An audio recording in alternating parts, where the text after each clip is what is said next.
7th, 2023. This is Student Loan Justice. We are the oldest, largest true grassroots group in the country fighting for, you guessed it, student loan justice. If you're new to the group, welcome. Tell everyone you know, whatever their political stripes are, Republicans, independents, libertarian, egalitarian, unitarian, whatever they may be. Everyone of all political stripes, very welcome on this group. This is a non-partisan problem, despite all the nonsense that we see in the media around student loan cancellation and other things. So we're fighting for two things. We're fighting for the return of bankruptcy rights to student loans, number one. If you're new to the group, you probably don't think that's really necessarily that important. But we've been doing this for 18 years, ladies and gentlemen, and I can tell you, without a question, absolutely, the core of this problem lies in the removal of bankruptcy rights from these loans. We've got to get that leverage returned. Until we get that leverage returned, until we get that right back, we're going to be completely screwed forever on these student loans by our federal government. Shame on them, Department of Education, the banks, the colleges, everybody in Washington, D.C. and around the country who are making money off of this unconstitutional, unconscionable, immoral loan scam. And that's what it is. There's no better words. So we're fighting for bankruptcy rights, without a doubt. When we get bankruptcy rights returned, they're going to have to cancel loans. That's the second thing that we're fighting for.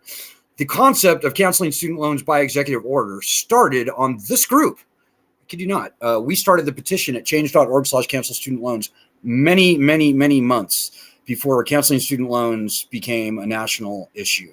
And lo and behold, our petition grew and the idea was floated around. And here we are today where the Supreme Court, shame on them, batted down the most recent attempt at canceling student loans by executive order. So that all started on this group. So to those of you who have been with us for a long time, you know exactly what I'm talking about. I salute you for all your hard work over the past 3.5 years.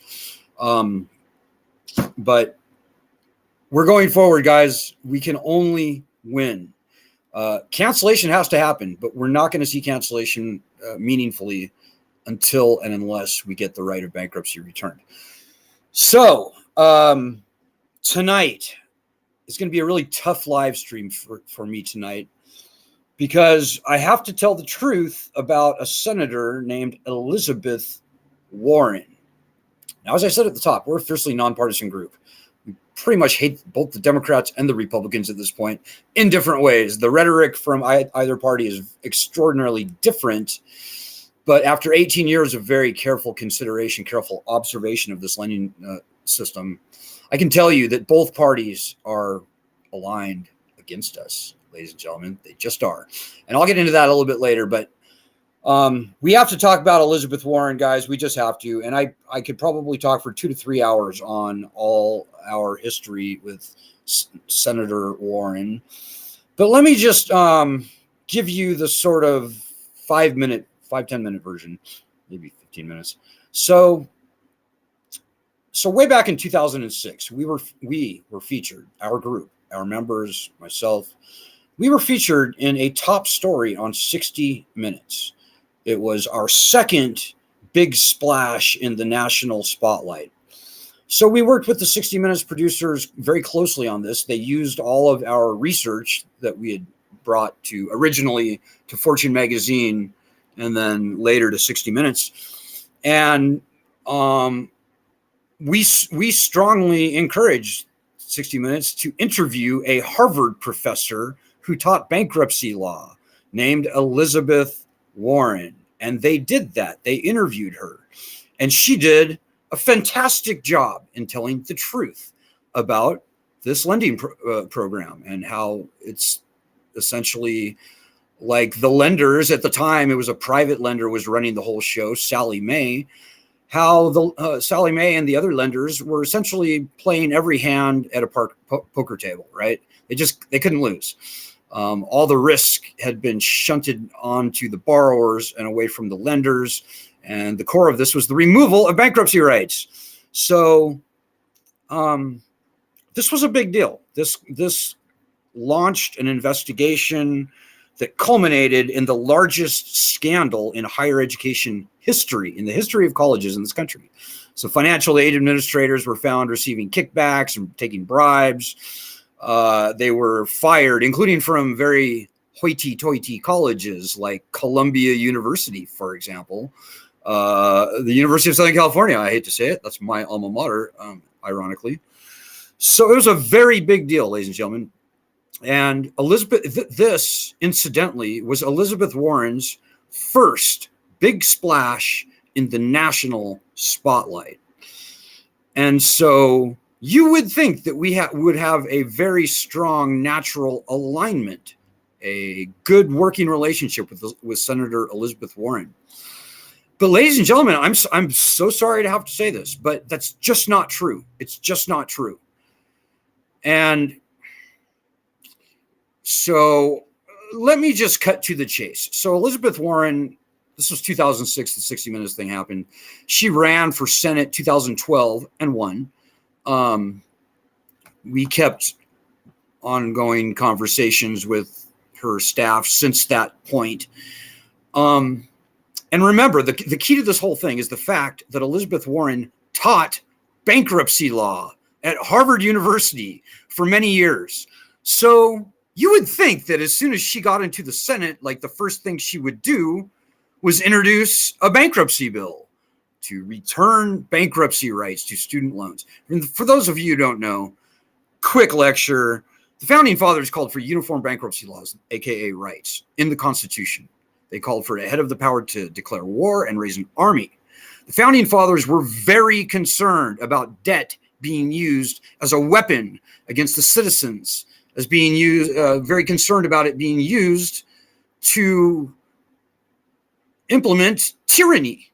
You know, John Adams, George Washington, Thomas Jefferson, Robert Morris, many of the founders were being absolutely wrecked under debt to the king, British banks, British merchants, British shipbuilders. So bankruptcy lies at the core of the student loan scam, because student loans are unique among all loans in this country to be uniquely singled out by law as being essentially non-dischargeable in bankruptcy.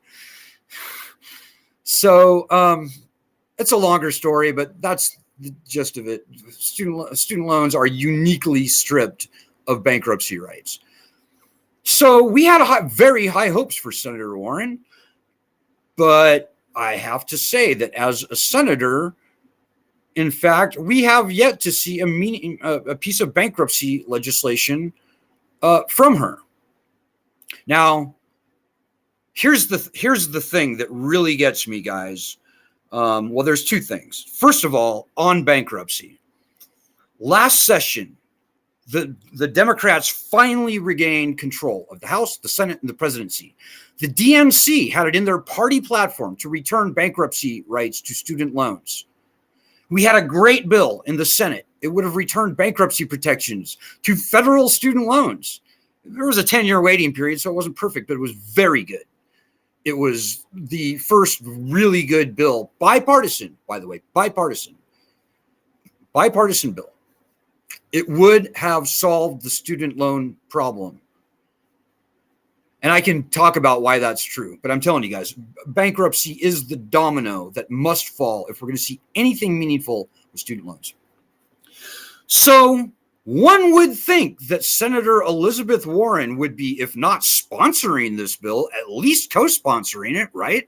So Dick Durbin was the prime sponsor. Two Republicans, John Cornyn, Josh Hawley, co-sponsored this legislation.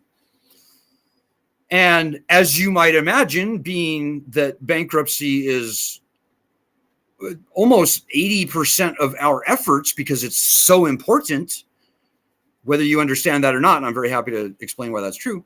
And by the way, if you have any questions or comments, throw them up if you're watching us live on Facebook or on Twitter. I'm happy to answer any and all questions, comments you may have. One would think that Elizabeth Warren would have been right in there on that bill. And we begged, we pleaded with her office to get with Dick Durbin and get that bill passed. You know, it's very rare that either party wins control of the House, the Senate, and the presidency. The last time it happened was 2008. So that's 15 years ago. But what happened with Elizabeth Warren is all of a sudden she went suspiciously silent on this bill, S-2598. She refused to even answer questions about this bill. The Boston Globe asked her point blank, do you support S-2598? She refused to answer the question. What she said was, I don't want to negotiate against myself, which makes no sense. And here's the thing that you really need to know that really is a clincher on Elizabeth Warren. So a companion bill to our Senate bill was introduced in the House, H.R. 9110, Jerry Nadler in the House Judiciary Committee. On the very day that our bill was supposed to have its committee hearing, Elizabeth Warren all of a sudden rolls out her own, she calls her own press conference about an hour and a half before our hearing is set to begin. And she announces a bill that she has yet to actually introduce into the Senate that is a much broader bankruptcy bill. She goes, yeah, bankruptcy for student loans, medical debt, and all these things. It was an aspirational bill, even with the Democrats controlling Congress. I don't think there's any way that she would have been able to get it passed. Certainly not last session. And lo and behold, absolutely not this session. And I think the idea behind this thing was this was a bill that they were going to push very hard in the next session. So why did she choose to do that a couple hours before our hearing was supposed to happen on Jerry Nadler's bill, but Jerry Nadler's bankruptcy bill? So Elizabeth Warren essentially came in and muddied the waters. She said not one word about the bill that was actually already introduced as a companion to S-2598. She said not one word about it. And guess what happened, ladies and gentlemen? For unknown reasons, that hearing got canceled. The hearing was canceled. The hearing never happened. And that, ladies, and that was towards the end of last session. It was, I think, fall, late summer, fall, somewhere in there. I'll have to check my dates. So, can I accuse Elizabeth Warren of outright killing our bill last session? I don't have proof that she did that. But ladies and gentlemen, look at the facts. She went out of her way to not support the one bill that would have returned bankruptcy to federal student loans last session when the Democrats had power. And she went out of her way to, I don't know, muddy the waters, maybe spoil the hearing that was to happen for that House companion bill. And I can tell you without a doubt, the proof is in the pudding. That was the end of that whole thing. Dick Durbin never advanced the Senate bill. Jerry Nadler never did anything with the House bill. They never even got those bills up for a vote out of committee. So that happened, guys. And Elizabeth Warren, she was way worse than notably unhelpful.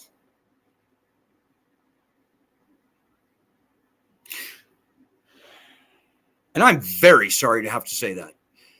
And, I know a lot of you out there, and I'll look for your comments in a minute, but I just have to get this off my chest. A lot of you out there are probably like, yeah, but wait a minute. Wasn't she the first one to call for student loan cancellation by executive order? Yes, she was. So we started the petition long before anybody was talking about canceling student loans by executive order. We did a seminal interview in Vice News in August of 2019. Then COVID hit. Then we started our petition in March 2020. Then our petition started kicking ass.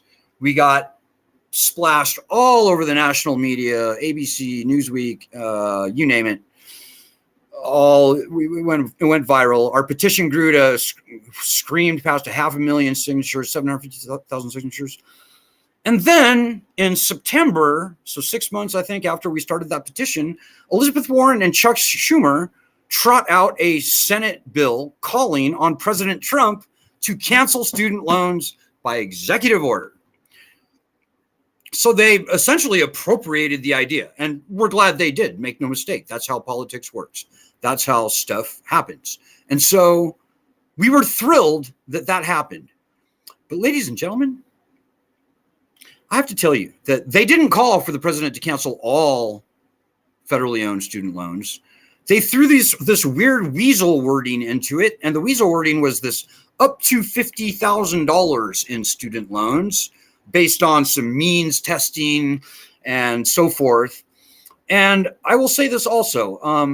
She and Chuck Schumer, in their press release, they went to great lengths to inject as much racial language into the press release as possible. So stuff about how African Americans, people of color, were inordinately harmed by these loans, which is true. Make no mistake, that's absolutely true.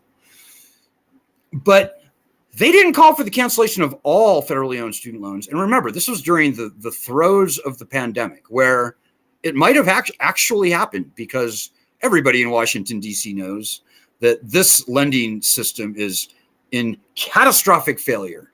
And if they would have been smart, they would have just canceled the entire thing, called it stimulus, and replaced the federal student loan program with something that actually worked and was fair and was rationally, reasonably priced and didn't make the colleges obscenely rich, etc. They could have done that. They could have.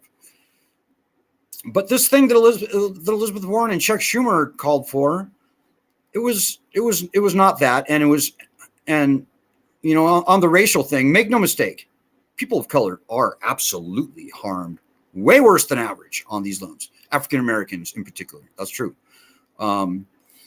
But politically, Chuck Schumer and Elizabeth Warren jumping on this cancellation and making a big deal about it like they did, what they effectively accomplished was to push the Republicans, and I think the Squad and other, far left, very left-leaning, whatever. And by the way, as I said, we're a fiercely nonpartisan group, guys. We can't stand the whole thing. We think the whole partisan thing is a tool used to perpetuate injustice. That's what they do. And that's what they did. And that's what happened with loan cancellation when Elizabeth Warren and Chuck Schumer, the way they rolled it out, pushed all the Republicans to one side of the room, many of the Democrats to the other side of the room.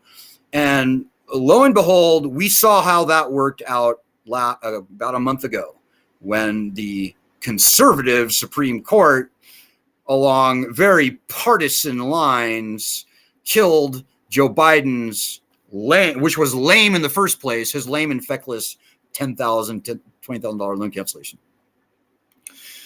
So that was unhelpful. It was helpful, but it was unhelpful. So you can see it's complicated. It's not like we can put Elizabeth Warren in the evil column. But I can tell you guys, which is worse, the guy hates you, or the guy who says he's fighting for you, but when the time comes for him to actually prove that he's fighting for you, he pulls the rug out from under you. Like, which is more diabolical? I don't know. But on bankruptcy, that is precisely what Elizabeth Warren did. And fucking shame on her. Of the few people in Congress that student loan borrowers should be able to trust, Elizabeth Warren should be at the top of that list. But in fact, Elizabeth Warren, and I would say many of the other Democrats, betrayed us. They betrayed us viciously on bankruptcy last year. And quite frankly, many establishment Democrats, I maybe can't include Elizabeth Warren in this, but people like Nancy Pelosi, people like Susan Rice, people like Joe Biden, many of the establishment Democrats, they never wanted to cancel loans by executive order. So all you blue, no matter who people out there, I get your point. But what you need to realize is that this group here is not fiercely nonpartisan. We have to tell the truth, no matter how that plays out politically. And I have to tell the truth about Elizabeth Warren. I've got to. People should, and I don't know, I don't follow her closely on other issues, but I can tell you on student loans, Elizabeth Warren has proven to be a huge bust. In fact, she's proven to be a fake, an absolute fake. And, you know, you look at the groups, the supposed student advocacy groups that she aligns herself with, like this student debt crisis group. That group is absolutely and purely corrupted AstroTurf, ladies and gentlemen. That group is way worse than fake. You know, we've got a long history with that group. That group came around in 2009, claiming to be fighting for student loan cancellation. That group went to great lengths to kill the push for the return of bankruptcy rights to student loans. They had people, they had administrators on their group who had come from the war room of a Republican lobbying firm in Washington, D.C. called the DCI Group. This company, the DCI Group, their stock in trade is creating fake grassroots groups on behalf of banks and, I don't know, insurance companies like oil companies, tobacco companies. They make their living creating fake grassroots groups for high dollar corporate interests. And lo and behold, the student debt crisis group comes around. They called themselves something differently back then. It was a guy named Rob Applebaum that started the thing.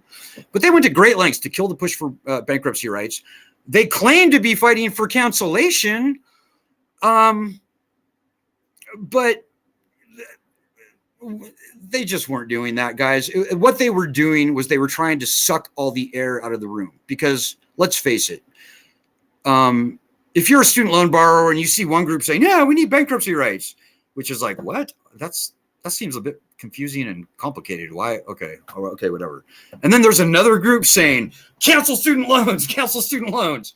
Like, which one are you going to gravitate to, not knowing much about student loans other than you have them and they suck, right?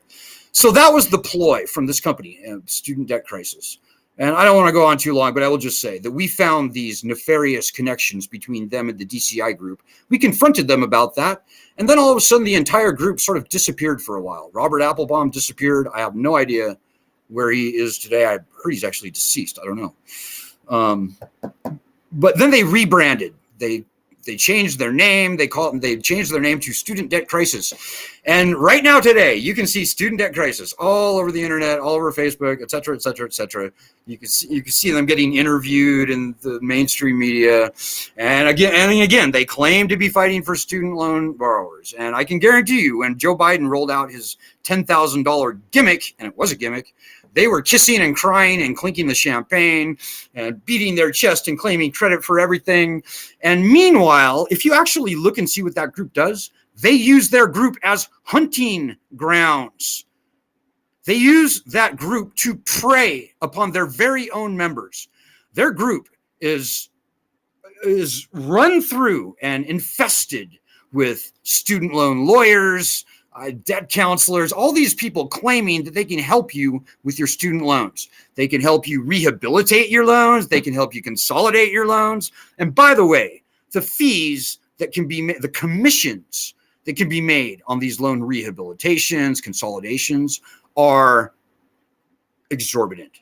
And I'm telling you guys, it's the cruelest, most vicious racket going on in the country today around student loans. Everybody and their brother wants you to rehabilitate their loans. There's a 16% commission that is payable when that happens. So if somebody convinces you to rehabilitate your loans at, say, $100,000, you ultimately sign for a new loan for, I don't know, let's say $150,000. There's a 16% commission on that. So that's theoretically $24,000 in commission, a check, a payday to whoever gets you to do that. So this is what the student debt crisis group is all about. And Elizabeth Warren, she is like this, with this heinously corrupted, shameful AstroTurf fake of a group that has gone to great lengths in the past to kill the push for bankruptcy rights to student loans. So I'm sorry if that assaults your senses. If you're like a blue nomad, if you're a strongly aligned with the Democratic Party, I get it. I understand why your natural tendency is to turn on me. Say, why was Elizabeth Warren's the only hero we have? Why are you trying to bring her down? That's unhelpful for everyone. Well, no, guys. What's unhelpful are politicians and the sycophants around them in Washington, D.C. that foist fake loan cancellation gimmicks on us, the people, as a cheap substitute for the leverage of bankruptcy that should have never been taken away in the fucking first place. We will not see meaningful student loan cancellation unless and until we get bankruptcy rights back. Ladies and gentlemen, it's the one thing we've learned over 18 years. So please, the truth is important. And what I just told you is the absolute truth. Forewarned is forearmed. The truth is important. So I'm looking for your questions, comments right now. I think I've gone on a bit too long. I'll probably wrap this up really shortly. But let me just see what kind of comments. Hey, I probably should. We have a couple of announcements. If you want to be interviewed and you're not going to be able to repay your loans on October 1st, PM me or send me an email. You can see the contact info below. Second thing, probably the most important thing, get a meeting with your House of Representatives representative. Call your House rep. Get us into a meeting. See the scrolling stuff below. Get us into a meeting. And you can see it below. Get us into a meeting. Tell them we need to discuss bankruptcy. I don't care if your representative is a Republican or a Democrat. Frankly, Republicans are even better this session since the Republicans now control the House. So, but it doesn't matter. Whoever your rep is, get us into a meeting. We can do all the talking. Tell them you want to talk about bankruptcy. You want to talk about a bankruptcy bill, bankruptcy legislation. Make it happen. It's the most important thing that you could possibly do to fight this fight with us. And we need fighters on this group, guys. We're not here for your entertainment.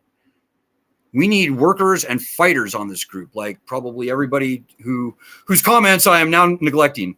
So finally, guys, my final announcement. Please donate, dudes. Here, let me dial that in.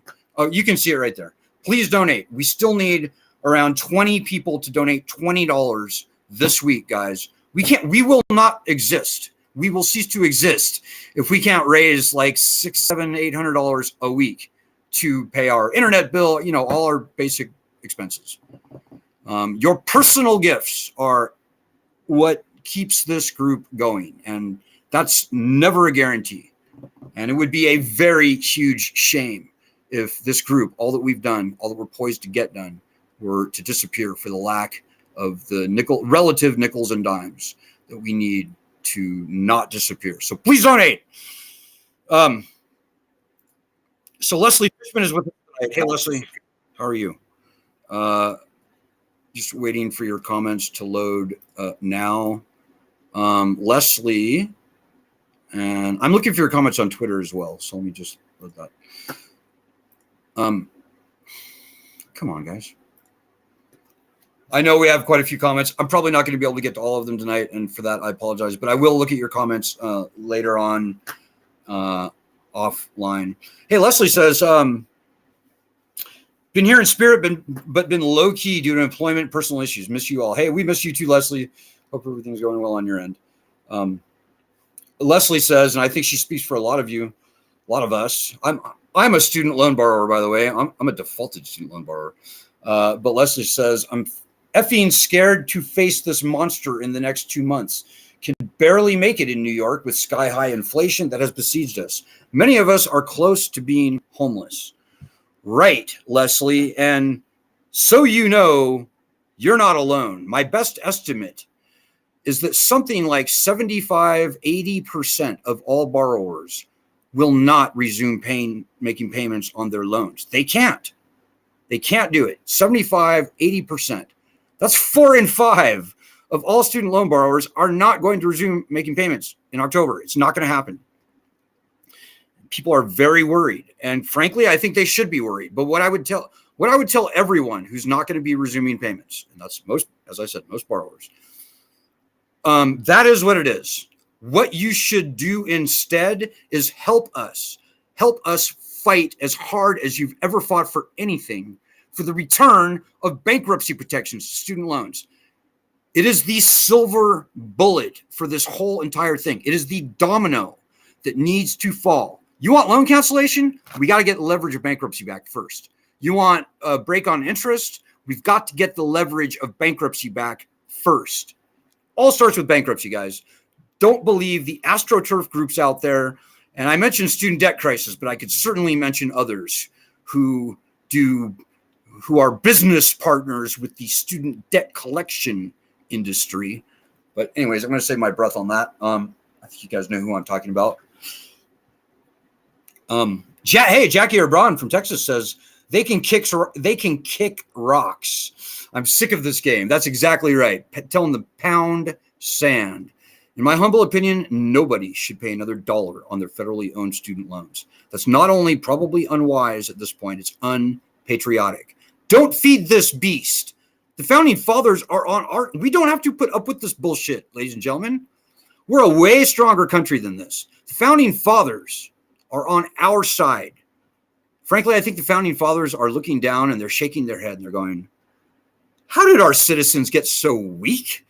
How did our citizens let themselves be conquered and enslaved by this tyrannical debt? You know, if this was us, we would have burned our student loan papers and thrown the ashes in Boston Harbor, and we probably would have tarred and feathered a bunch of people as well. I think they would say something like that. We don't advocate violence on this group, but I think that's what something like what the founders would have said. Okay, guys, and again, I'm going to have to cut this short. We're way over time, but I hope that you understand we are fiercely nonpartisan group. Republicans are essentially evil. The Democrats are essentially frenemies. So which is worse? We have no party, ladies and gentlemen. We don't. What we have are people, normal people, you and me, and Leslie and Jackie and so many other people I could mention who have been doing the hard work out there. But Jackie and Lisa, and I'm not going to start mentioning names, the thousands of people who are actually getting their hands dirty in this battle, they cannot pull your weight for you. We're not here for your entertainment. You're not better than us. We need your help, or we will be buried. We will be baffled and buried and bamboozled by all the bullshit coming from Washington, D.C., including from supposedly white knight senators like Elizabeth Warren. So anyways, I'll be back tomorrow night, guys. Good luck, God bless, and Godspeed.